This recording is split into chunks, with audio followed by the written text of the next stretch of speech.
Hello students, कैसे हो? I hope आप सब अच्छे होंगे।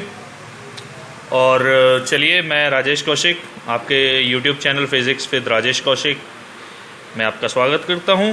तो हम आज की वीडियो में अपना आगे बढ़ते हैं। हमारा 11th क्लास का टॉपिक है, क्लास 11th है हमारी, बहुत ही इंपॉर्टेंट टॉपिक है। टॉपिक हमारा है applications of dimensional analysis. So students, आज की क्लास में हम जो डिस्कस करने जा रहे हैं वो हमारे पास आता है conversion of units from one system to another system. Students, हमारे पास क्या होता है, कई बार कई तरीके से सिस्टम्स होते हैं, उन्हें हमें एक सिस्टम से दूसरे यूनिट्स में कन्वर्जन करना होता है। जैसे हमने पढ़ा था, क्या पढ़ा था स्टूडेंट्स? हमने पढ़ा था कि हमारे पास जो यूनिट्स होती हैं वो कैसे होते हैं। यूनिट्स का जो पॉइंट्स था हमारे पास, हमने देखा था एक सिस्टम था, हमने पढ़ा था एसआई सिस्टम, एक सिस्टम हमने पढ़ा था सीजीएस सिस्टम, ठीक है ना। तो अब हमें क्या करना है, हमें चेकआउट करना है कि हम किसी भी यूनिट को एसआई सिस्टम से सीजीएस में कैसे कन्वर्ट करें और सीजीएस से एसआई में कैसे कन्वर्ट करें, ठीक है। तो ये हमारा एम है यहाँ पर। ओके स्टूडेंट्स, चलिए टॉपिक स्टार्ट करने से पहले हम कुछ जनरल बातें कर लेते हैं आज की क्लास में। आई होप कि आप सब अच्छे होंगे। और अगर आपका कहीं डाउट रहता है तो क्या करना है आपको, आप अच्छे से जानते हो क्या करना है। और देखो, टॉपिक क्लियर होना है ना, कंसेप्ट को अगर हमें क्लियर करना है तो एक एक स्टेप जो है वो क्लियर रखना चाहिए हमें, ठीक है। तो ये ज़रूरी है कि अगर हमें फिज़िक्स के साथ डील करना है, फिज़िक्स हमें पढ़नी है, फिज़िक्स हमें समझनी है, if we want to understand the physics then we have to clear all the concept related to that topic. Okay students, चलिए आज की क्लास में हम बात करते हैं। हमारा जो टॉपिक है that is conversion of units from one system to another system. Okay students, तो देखो हम यहाँ पर कंसीडर करते हैं, देखो एक छोटा सा एग्जांपल मैं यूज करता हूँ। एग्जांपल के तौर पर हम देखो लिख सकते हैं 3 into 2 लिखते हैं तो ये भी हमारे पास 6 आता है, ठीक है। और अगर हम 6 into 1 लिखते हैं ये भी हमारे पास 6 आता है। तो यहाँ पर ये 6 क्या स्टूडेंट्स, 6 होता है हमारे पास। ये जो 6 मैं यूज कर रहा हूँ that is the magnitude of physical quantity, ठीक है। और यहाँ पर 3 और 2 क्या है, इन्हें हम कंसीडर कर लेते हैं n1 u1। n1 हमारे पास क्या स्टूडेंट्स, n1 है हमारे पास न्यूमेरिक वैल्यू, और u1 क्या है, u1 है हमारे पास वो फिजिकल क्वांटिटी, ठीक है। ऐसे ही दूसरे सिस्टम के लिए हम अगर कंसीडर करते हैं तो हम लिख सकते हैं इसे दैट इज n2 u2, ठीक है।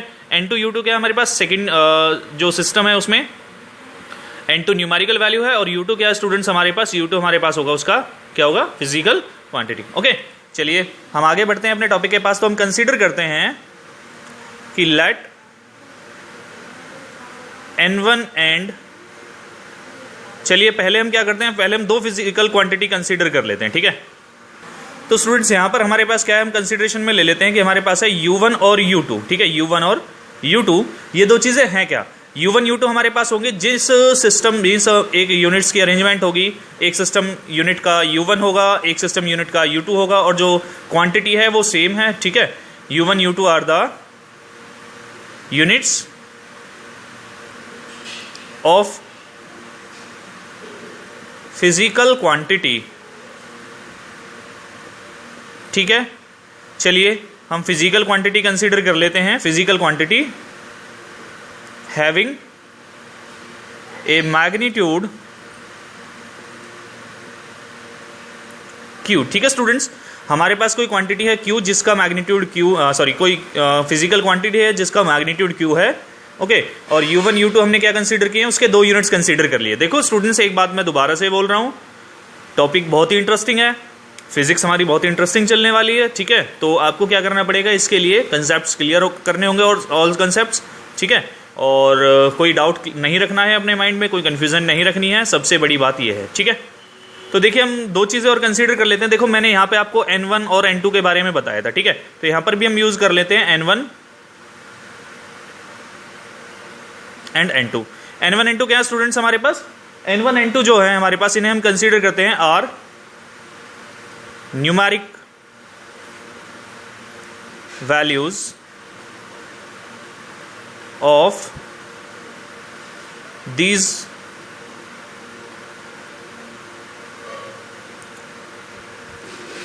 units, ठीक है। तो स्टूडेंट्स देखो हम कंसीडर कर लेते हैं अब इसमें m1 l1 and t1, m1 l1 and t1 are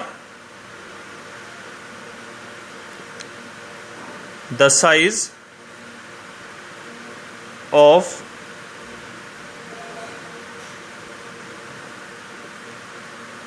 fundamental units of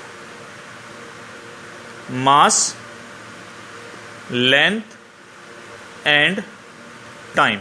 ठीक है, ये किस में है? In one system. Okay students, ये एक सिस्टम के अंदर है कोई, और हम दूसरा कंसीडर कर लेते हैं and M2 L2 and T2। Students ये क्या है? ये हमारे पास सेम क्वांटिटीज होंगे किसके? फंडामेंटल यूनिट्स के। ठीक है, in second system. Be the fundamental units of mass. ठीक है स्टूडेंट्स, तो हमने कंसीडर कर लिया, जैसे देखो मैंने आपको बताया था स्टार्टिंग में कि 3 इंटू 2 करते हैं तो भी 6 आता है, 6 इंटू 1 करते हैं तो भी 6 ही आएगा। तो यहाँ पर हमने कंसीडर कर लिया इसी तरह से कि Q जो है क्वांटिटी सेम होगा, मैग्नीट्यूड सेम होगा फिजिकल क्वांटिटी का, तो N1 numeric value N1 U1 into N2 U2। Okay students, चलिए अब देखो हम कंसीडर कर लेते हैं let A, B and C। ये क्या है? A, B एंड C जो है ना हमारे पास, दैट दीज आर क्या है? पावर्स, या फिर हम लिख सकते हैं एक्सपोनेंट्स ऑफ किस किस के students? Mass, length and time. Okay, अब देखो एक बात मेरी याद रखना, चाहे हम U1 के अंदर लेने जाएं रिजल्ट को या फिर U2 के अंदर लेने जाएं, ये जो एक्सपोनेंट्स है ना, ये जो आपके एक्सपोनेंट्स हैं यानी A, B, C दोनों सेम रहेंगे। क्यों? क्योंकि क्वांटिटी सेम है। ओके, ओनली सिस्टम अलग अलग है बस हमारे पास। तो देखिए हम आगे चलते हैं, तो U1 को हम रिप्रेजेंट करके लिख सकते हैं like U1 is equal to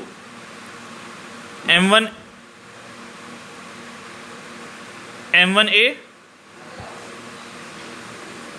L1B and T1C। Okay, ऐसे स्टूडेंट्स हम लिख सकते हैं U2 के लिए। U2 क्या होगा हमारे पास? M2A L2B और T2C। ठीक है, अब देखो जैसे मैंने आपको पहले ही बताया था कि जो मैग्नीट्यूड है वो सेम होगा, like N1 U1 is equal to N2 U2। In that manner we can write कि जो क्वांटिटी होगी ना वो सेम होगा, मीन्स हमें N1 इंटू M1A L1B और T1C okay equal to M2A L2B और T2C। ओके, ये रिजल्ट आएगा स्टूडेंट्स हमारे पास। तो अब क्या करना है हमें जो कन्वर्जन करना है ना वो N2 की टर्म्स में करना है, मीन्स हमें इस क्वांटिटी को इस अरेंजमेंट में ट्रांसफर करना है। लाइट जला दे। तो अरेंजमेंट में जब हम ट्रांसफर करना है तो मीन्स पहले हमें N2 के लिए रिजल्ट निकालना होगा। तो N2 क्या आता है? N1 लाइट बंद कर दो। तो फिर स्टूडेंट्स हमारे पास क्या है? देखो हम यहां से हम इसे रख सकते हैं M1A L1B और T1C in the same manner M2A L2B और T2C। ठीक है, ये रिजल्ट आता है आपके पास। तो देखो अब अगर आपको देखो मैंने क्या कंसीडर किया था, मैंने कंसीडरेशन में लिया था कि U1 को U2 की टर्म्स में रिप्रेजेंट करना है। ठीक है, तो उसके लिए मेरे को ये रिजल्ट निकालना पड़ेगा। तो यहां पर भी आप रख सकते हो, इसमें आप चाहो तो आप N1 की टर्म्स में रिजल्ट निकाल सकते हो। ठीक है, तो ये हमारा एक प्रोसेस होता है जिस प्रोसेस की हेल्प से हमने क्या किया था, एक सिस्टम से दूसरे सिस्टम में क्वांटिटी को चेंज कर दिया था। मींस U1 हमें गिवन था और हमने उसे क्या किया, U2 की टर्म्स में रिप्रेजेंट किया। ठीक है, तो हमारे पास अब जो क्वांटिटी है उस क्वांटिटी की वैल्यू क्या आती है, N2 into like that. Okay, ये हमारे पास एक प्रोसेस था। तो आई होप कि समझ आया होगा। चलिए एक काम करना है, अब आपको क्या करना है, पहले तो इसका स्क्रीनशॉट ले लीजिए, फिर मैं आगे बढ़ता हूं। ठीक है, इसको हमने सॉल्व करना है एक एग्जांपल की हेल्प से, देखते हैं हम कैसे करेंगे। चलिए स्क्रीनशॉट ले लीजिए इसका आप।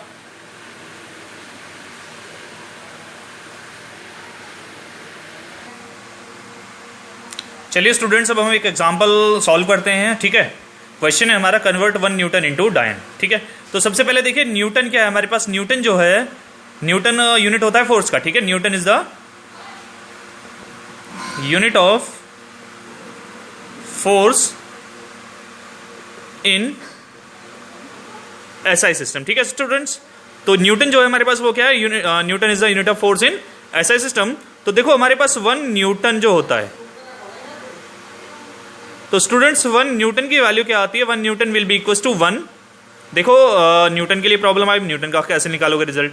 तो देखो मैंने आपको बताया था यूनिट्स एंड डायमेंशंस कैलकुलेट करने के लिए, ठीक है। तो हमारे पास क्या था, हमने फाइंड आउट करना है न्यूटन। न्यूटन किसकी यूनिट होती है, फोर्स की।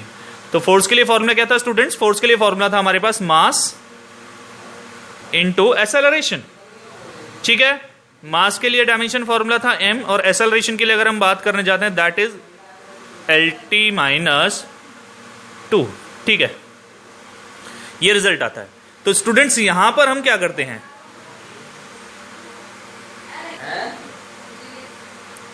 तो देखो 1 न्यूटन जो है स्टूडेंट्स हमारे पास किसके बराबर होगा, हम इसे लिख सकते हैं दैट इज 1 किलोग्राम मीटर पर सेकेंड स्क्वायर, ठीक है। तो स्टूडेंट्स हम कंसीडर कर लेते हैं, देखो हमें करना क्या है, हमें न्यूटन को डायंस में कन्वर्ट करना है, न्यूटन को डायंस में कन्वर्ट करना है। तो इसका मतलब क्वेश्चन है कुछ इस तरह से कि 1 newton is equal to n dyne, ठीक है। तो हमें क्या करना है स्टूडेंट्स यहां से, तो देखो स्टूडेंट्स हमारे पास क्या है 1 न्यूटन इंटू n डायन, तो हमें क्या करना है n निकालना है पहले तो, ठीक है। तो n हमारे पास किसके इक्वल आएगा, यहां से हम लिख सकते हैं 1 न्यूटन डिवाइड बाय 1 डायन। यहां तक क्लियर, ठीक है। तो अब देखो न्यूटन तो मैंने आपको बता दिया that is the value of force, या फिर that is the unit of force in one system, that is SI system, ठीक है। तो हमें क्या करना है, अगर हम बात करते हैं हमारे पास देखो फॉर्मूला क्या था, n इज इक्वल टू हमने लिखा था m1 डिवाइड बाय m2।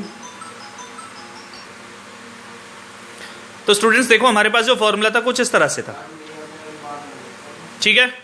तो अब क्या करोगे इसमें, मैं बात करता हूं पहले m1 के बारे में। m1 क्या स्टूडेंट्स हमारे पास, m1 जो है वो है हमारे पास 1 किलोग्राम, ठीक है। L1 क्या होगा, एसआई सिस्टम में बात कर रहे हैं तो दैट इज 1 मीटर, और अगर हम T1 के बारे में बात करते हैं तो दैट इज 1 सेकेंड, ओके। देखो अब हमें m2 के बारे में बात करना है, m2, L2 और T2 ये क्या होंगे। तो पहले हम लिखते हैं 1 डायन। 1 डायन क्या होगा स्टूडेंट्स, मैंने अब क्लियर कर देता हूं। डायन जो है दैट इज, डायन्स क्या होता है हमारे पास, that is unit of force in CGS system, ठीक है। Unit of force in CGS system, okay students.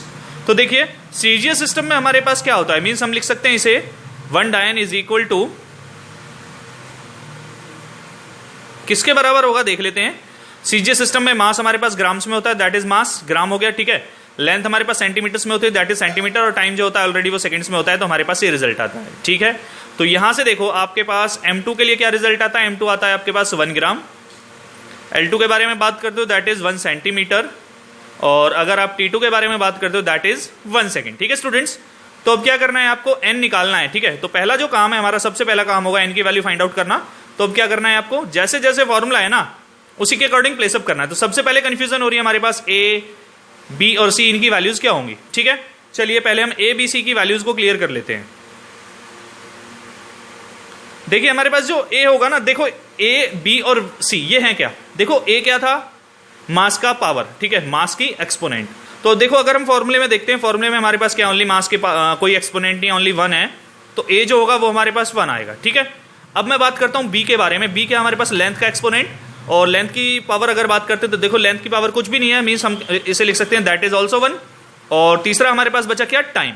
देखो टाइम क्या है हमारे पास, टाइम के लिए c था, और यहां पर अगर देखते हैं तो टाइम की जो यूनिट है वो सेकंड्स में है, और इसके लिए है -2, तो हम इसे क्या लिख सकते हैं, t is equal to -2, okay. तो अब क्या करना है स्टूडेंट्स, आपको सॉल्यूशन करना है अपना कंप्लीट। तो हम इसे लिखते हैं m1 divide by m2 power a, L1 divide by L2 power b, T1 divide by T2 power c।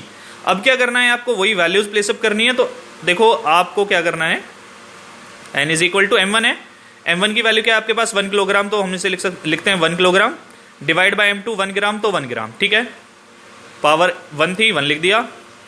अब आप L1 L2 के बारे में बात करने जाते हो, L1 आपके पास 1 मीटर है, L2 आपके पास 1 सेंटीमीटर, ठीक है। L2 1 सेंटीमीटर है, L1 आपका 1 मीटर, इसका भी एक्सपोनेंट 1 होगा।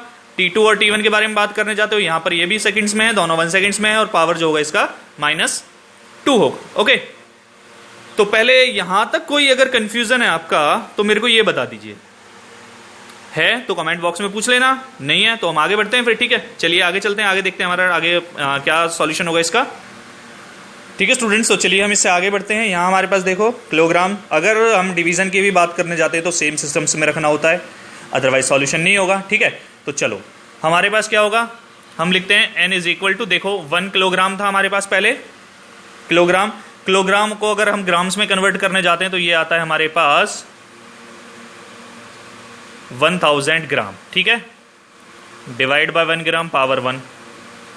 आगे था हमारे पास 1 मीटर और सेंटीमीटर। ठीक है, तो क्या करना है, अब 1 मीटर को आप लिखते हो 100 सेंटीमीटर डिवाइड बाय 1 सेंटीमीटर। आगे देखते हैं, टाइम के लिए जो यूनिट है ये भी 1 सेकंड है, ये भी 1 सेकंड है, तो दोनों कैंसिल आउट हो जाएगा। ठीक है, तो ये आपका कैंसिल आउट हो गया। तो स्टूडेंट्स n आपके पास क्या बचता है, अब जो n आता है ना, ये देखो 1000 ग्राम था तो ये आपके पास ओनली 1000 बचेगा, यहाँ पर 100 बचेगा, तो आप इसे लिख सकते हो दिस इज इक्वल टू 10⁵। ठीक है, तो देखो हमारे पास क्या था, मैंने आपसे स्टार्टिंग में बोला था कि जो 1 न्यूटन होगा that is equal to n dyne. ठीक है, तो यहाँ पर हमारे पास क्या आएगा, 1 न्यूटन क्या हमारे पास, तो हम लिखते हैं 1 newton is equal to n dyne, और n की जो वैल्यू है दैट इज 10⁵, और डायंस में हमारे पास ये आ गया। ठीक है, तो फाइनली जो आंसर होगा हमारा, आंसर कुछ इस तरह से होगा। ठीक है, कोई डाउट है आपका?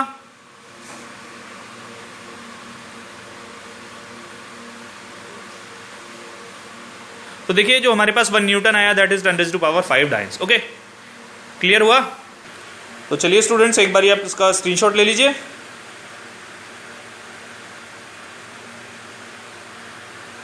आई होप कि आपको डाउट्स, आपका जो टॉपिक है वो क्लियर हुआ होगा।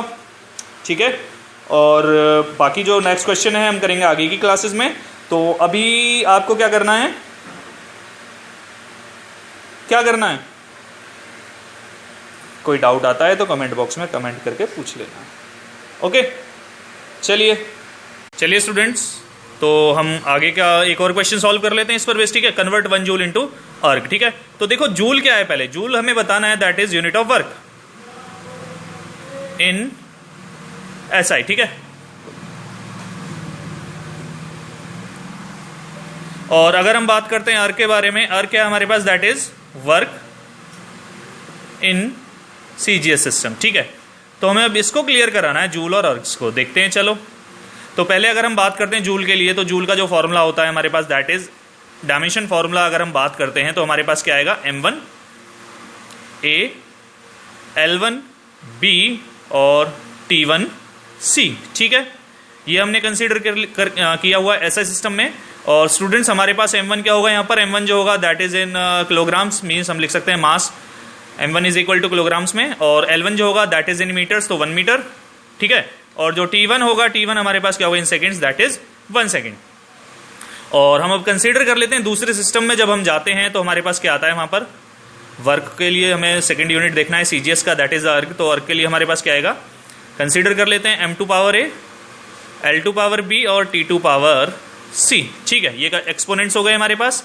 अब अगर हम इन्हें आगे देखते हैं तो आगे क्या आता है देखते हैं। चलो, पहले तो हमें पता होना चाहिए इसका फॉर्मूला क्या था। देखो फॉर्मूला जो था डायमेंशन, अगर हम डायमेंशन फॉर्मूले की बात करते हैं वर्क के लिए, हमारे पास जो था वर्क के लिए रिजल्ट था हमारे पास M L2 T-2। ठीक है स्टूडेंट्स, ये रिजल्ट था हमारे पास। देखो अगर हम इनको, इस क्वांटिटी को और इन क्वांटिटीज को यानी जूल और अर्ग्स को अगर कंपेयर करते हैं तो रिजल्ट हमारे पास कुछ सेम आ रहा है। तो हमारे पास जो A है, A की वैल्यू 1, B की वैल्यू 2। देखो यहाँ पर लेंथ है, ये भी लेंथ है, ये भी वर्क के लिए था और ये भी वर्क के लिए, दोनों सेम है। ठीक है, और जो T है आपका, T के लिए क्या आता है, दैट इज -2। तो अब दोबारा से वही प्रोसेस रिपीट करना है आपको, M1 by M2 A L1 by L2 B T1 by T2 C। ठीक है, तो चलो करते हैं सॉल्यूशन। M1 की वैल्यू क्या है आपके पास, दैट इज 1 किलोग्राम, तो 1 किलोग्राम हो गया। M2 आपके पास ग्राम्स में होगा। ठीक है, M2 ग्राम्स में होगा, क्यों होगा, क्योंकि CGS में है। तो चलो ये चीज भी लिख देता हूं मैं यहां पर, M2 is equal to 1 gram L2 is equal to 1 centimetre और T2 is equal to 1 second. ठीक है, चलिए देखते हैं आगे।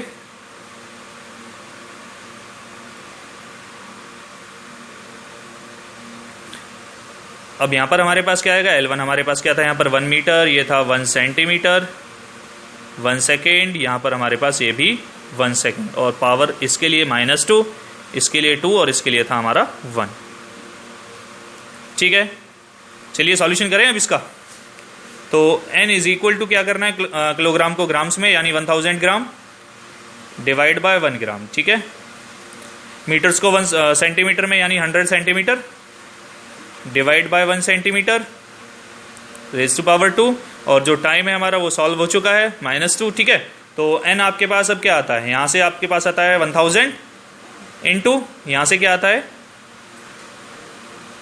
ठीक है, तो फाइनली आप इसे लिख सकते हो, दैट इज 10⁻⁷।